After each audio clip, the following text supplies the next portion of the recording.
राधे राधे, जय श्री कृष्णा। मैं सीमा सिंह बड़ों को चरण स्पर्श, छोटों को प्यार और बराबर वालों को तहे दिल से नमस्कार करती हूँ। आज मैं आपको श्रीमद् देवी भागवत महापुराण का चौथे स्कंद का आगे का अध्याय सुनाने जा रही हूँ। अगर आपका कोई भी अध्याय सुनने से छूट गया है तो आप मेरे चैनल से अपनी छूटी हुई अध्याय सुनकर पुण्य लाभ कमा सकते हैं।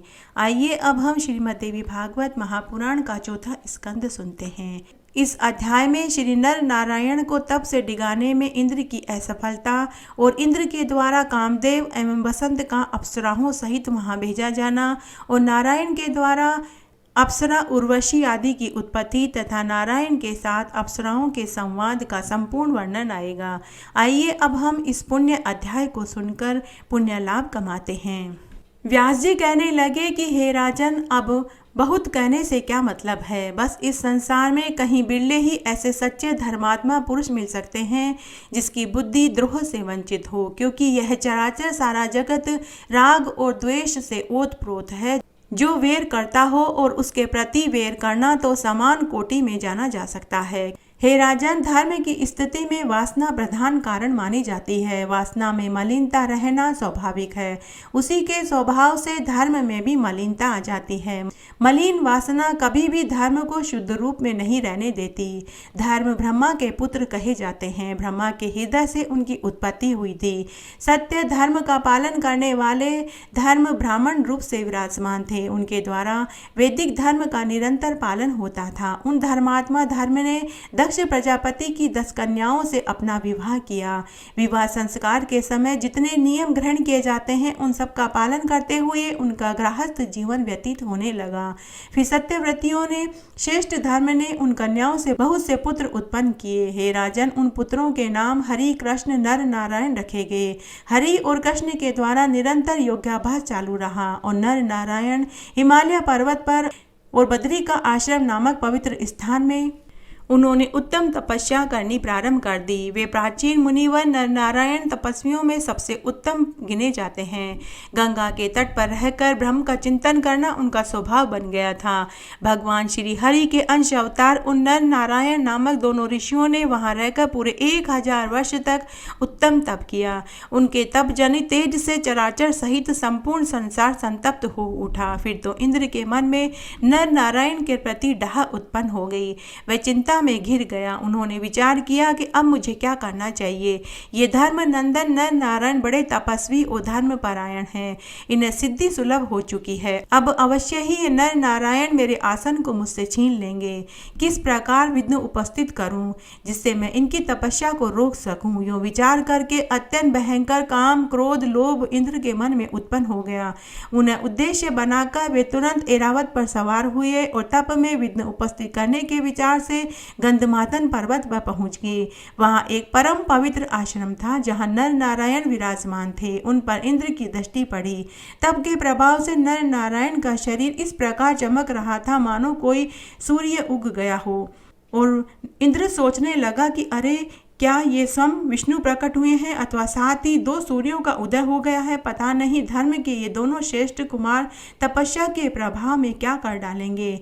ऐसा मन में विचार करने के बाद शचीपति इंद्र ने नर नारायण की ओर दृष्टि डाली और कहा कि हे धर्म नंदन, तुम अवश्य ही महान भाग्यशाली हो। बताओ, तुम्हें कौन सा कार्य अभिष्ट है। ऋषियों में उत्तम एवं श्रेष्ठ वर देने के लिए मैं आया हूँ। तुम्हारी तपस्या के प्रभाव से मैं संतुष्ट हो गया। अब तुम बताओ, मैं तुम्हें क्या वर दूं। व्यास जी कहते हैं कि इस प्रकार देवराज इंद्र नर नारायण के सामने खड़े होकर बार बार कहते रहे, परंतु उन ऋषियों ने कोई उत्तर नहीं दिया। वे ध्यान में निमग्न रहे। उनके चित्त में किसी प्रकार की हलचल पैदा नहीं हुई। तब इंद्र ने भय उत्पन्न करने वाली मोहिनी माया फैलाई। बहुत से भेड़िए, सिंह, बाघ उत्पन्न कर दिए। उससे भी नर नारायण को भय नहीं हुआ। आंधी, बरसात, आग लगने का दृश्य बार बार उपस्थित करते रहे। इस तरह इंद्र ने मोह में डालने वाली माया की रचना करके नर नारायण को डराने का प्रयास किया, किंतु नर नारायण के मन में किसी प्रकार का भय उत्पन्न नहीं हुआ। नर नारायण इंद्र के वश में नहीं हो पाए। यह सब देखकर इंद्र वापस अपने लोक में लौट आया। इंद्र वापस अपने लोक में लौट आए और विचार करने लगे कि मैं इन मुनियों को कैसे भय दिलाऊं, मैं इनकी तपस्या को कैसे भंग करूं। नर नारायण आदि शक्ति भगवती का ध्यान कर रहे थे। भला भगवती का ध्यान करने वाले को कौन बाधा पहुंचा सकता है, क्योंकि देवता और दानवों के पास जितनी माया है उनकी सबकी उत्पत्ति तो देवी से ही होती है। फिर वे देव एवं दानव देवी की उपासक को कैसे विघ्न पहुंचा सकते हैं। देवी का ध्यान करने वाले के पाप का अत्यंत अभाव हो जाता है। भगवती के प्रधान मंत्र वाग बीज, काम बीज, माया बीज हैं। जिसके चित्त में भगवती के इन मंत्रों का स्थान प्राप्त हो चुका हो, उसके कार्य में कौन बाधा पहुंचा सकता है। अतः नर नारायण की तपस्या को विघ्न पहुंचाने के लिए इंद्र ने कामदेव और वसंत ऋतु को बुलाया और कहा कि हे कामदेव, तुम वसंत ऋतु और रति को साथ लेकर नर नारायण के पास जाओ। अप्सराओं को लेकर तुरंत गंधमादन पर्वत पर जाओ। वहीं बद्री का आश्रम नामक निर्जन वन में नर नारायण कठोर तपस्या कर रहे हैं। उनके पास जाकर उनकी तपस्या को भंग करने की कोशिश करो। इंद्र ने कहा कि हे कामदेव, तुम धर्म के पुत्र हो, उन दोनों मुनियों को निश्चय ही वश में कर लो। इस संपूर्ण संसार में कौन ऐसा देवता, दानव अथवा मानव है जो तुम्हारे बाण के वशीभूत होकर कष्ट का भागी न बना हो। कामदेव, जब ब्रह्मा, मैं, शंकर, चंद्रमा, अग्निदेव तक तुम्हारे बाणों के प्रभाव से विवेक शक्ति खो चुके हैं, तब इन मुनियों की क्या गणना है। अप्सराओं का यह झुंड तुम्हारी सहायता करने के लिए तुम्हारे साथ जाएगा। मन को मुग्ध करने वाली यह मंडली वहां लेकर जाओ।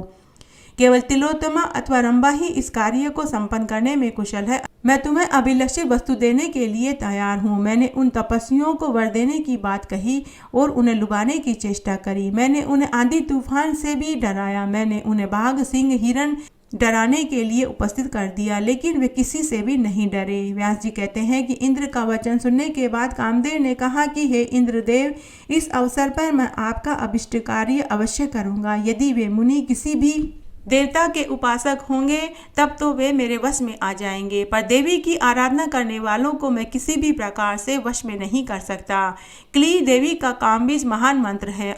अपने मन में इस मंत्र का चिंतन करने वाला मेरी शक्ति से बाहर है। यदि वे तपस्वी उन महाशक्ति भगवती की उपासना कर रहे होंगे तो मैं उन्हें उनकी तपस्या से नहीं डिगा पाऊंगा। इंद्र ने कहा कि हे महाभाग, तुम उपयुक्त जितनी सामग्रियां हैं उन्हें साथ लेकर जाओ। तुम मेरे अन्य हितैषी हो, अतः इस अत्यंत दुर्लभ कार्य को तुम ही पूरा कर सकते हो। व्यास जी कहते हैं कि इंद्र की आज्ञा देने के बाद कामदेव अपने सभी मंडली को लेकर वहां प्रस्थान करेंगे जहां धर्म के दोनों पुत्र नर नारायण कठिन तपस्या कर रहे थे। सर्वप्रथम उस श्रेष्ठ पर्वत पर वसंत ऋतु पहुंचा। सभी वृक्ष पुष्पों से लद गए। उन पर भौरों की कतारें मंडराने लगी। आम, बकुल, तिलक, पलाश, साखू, ताड़, तमाल, महुआ ये सब फूलों से सुशोभित हो गए। पेड़ों की डालियों पर कोयल की मनोहर आवाज सुनाई देने लगी। फूलों से लदी हुई श्रेष्ठ लताएं ऊंचे पर्वतों पर चढ़ने लगी। प्राणियों में काम वेग सीमा को पार कर डाला। वे प्रेमासक्त होकर परस्पर हास विलास करने लगे। पुष्पों की उत्तम गंध दक्षिणी पर्वत मंद गति से चलने लगी, जिसके स्पर्श होते ही आनंद का अनुभव होता है। उस समय मुनियों की भी इंद्रियां काबू से बाहर होने लगी। रति के सहित कामदेव ने अपने 5 बाणों को लेकर बहुत शीघ्र बद्री का आश्रम में डेरा डाला। रंभा और तिलोत्तमा आदि अप्सराएं भी वहां आश्रम में पहुंच गई। संगीत की कला से वे सभी प्रवीण थे, अतः स्वर और ताल के साथ नाच गान प्रारंभ कर दिया। मधुर गीत, कोयल की कलरव, भौरों की गुंजार सुनकर मुनिवर नर नारायण की समाधि टूट गई। दोनों सोचने लगे कि इस असमय ही वसंत का आगमन कैसे हो गया। ये वन पुष्पों से कैसे सुशोभित हो गया। क्या आज अवधि पूरी हो गई? क्या शिशिर ऋतु समाप्त हो गई? काल की गति में नियम का उल्लंघन हो जाए? यह महान कठिन कार्य आज कैसे संभव हो गया? फिर नारायण नर से कहने लगा। नारायण ने कहा कि भाई देखो, ये वृक्ष फूलों से लदे अत्यंत शोभा पा रहे हैं। सर्वत्र कोयल की मीठी ध्वनि सुनाई दे रही है। झुंड के झुंड भोरे वृक्षों की शोभा बढ़ा रहे हैं। शिशिर ऋतु भयंकर आतंक फैला रही है। मुझे आश्चर्य इस बात का हो रहा है कि अचानक यह कैसे हो गया। हे देवऋषि, यह निश्चय ही तप में विघ्न उपस्थित करने की माया है। अगर आप इस विषय में विचार कर लें। दिव्य अप्सराओं का संगीत जिसे सुनते ही ध्यान टूट जाता है, वह सुनाई पड़ रहा है। हम लोगों की तपस्या भंग करने के लिए इंद्र ने यह करतूत करी है। अन्यथा ऋतुराज बसंत अचानक कैसे प्रकट हो गए। डरे हुए इंद्र ने यह विघ्न उपस्थित किया है। सुगंध शीतल एवं मन को मुग्ध करने वाली पवन शरीर को स्पर्श कर रही है। इंद्र के षड्यंत्र के अतिरिक्त दूसरा मुझे कोई कारण दिखाई नहीं देता। भगवान नारायण व्यापक पुरुष हैं, वे यूं कह रहे थे। इतने में ही सारी मंडली सामने दिखाई देने लगी। उस समय सब में प्रमुख कामदेव था। नर और नारायण दोनों ने आश्चर्य से सबको देखा। कामदेव, मेनका, रंभा, तिलोत्तमा, पुष्पगंधा, सुकेशी, महाश्वेता, मनोरमा, प्रमद्वारा, घताची, गीतज्ञा, चारुहासिनी, चंद्रप्रभा, शोभा, बिंदुमाला, आम्बुजाक्षी, कांचन मालिनी तथा अनेक अप्सराएं नर नारायण की दृष्टि गोचर होने लगी। उन सबकी संख्या 16,050 थी। कामदेव की यह विशाल सेना देखकर नर नारायण आश्चर्य में पड़ गए। वे सभी अप्सराएं उन्हें प्रणाम करने लगी। वे अप्सराएं दिव्य आभूषणों से सुसज्जित थी। दिव्य हार उनके गले में शोभायमान हो रहे थे। उन सभी के मुख से कपटपूर्ण गीत निकल रहे थे, जिनका सुलभ होना धरातल पर असंभव था। मुनिवर नारायण ने प्रसन्नतापूर्वक उन अप्सराओं से कहा, हे सुमध्याओं, तुम लोग बड़े आनंद से यहीं ठहरो। मैं तुम्हारा अद्भुत प्रकार से आतिथ्य सत्कार करने के लिए तैयार हूँ। तुम सभी अतिथि के रूप में स्वर्ग से यहाँ आई हो।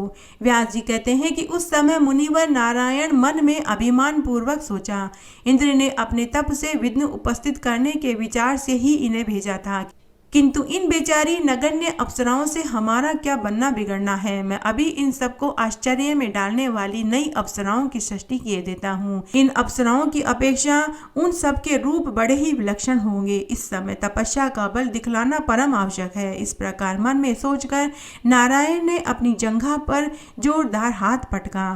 तुरंत एक सर्वांग सुंदरी स्त्री की उत्पत्ति हो गई। नारायण के उरु भाग से निकली हुई वह नारी उर्वशी बड़ी ही सुंदर थी। वहां उपस्थित अप्सराओं ने उसे देखा तो उनके आश्चर्य की सीमा नहीं रही। उस समय मुनिवर नारायण का मन बिल्कुल निश्चिंत था।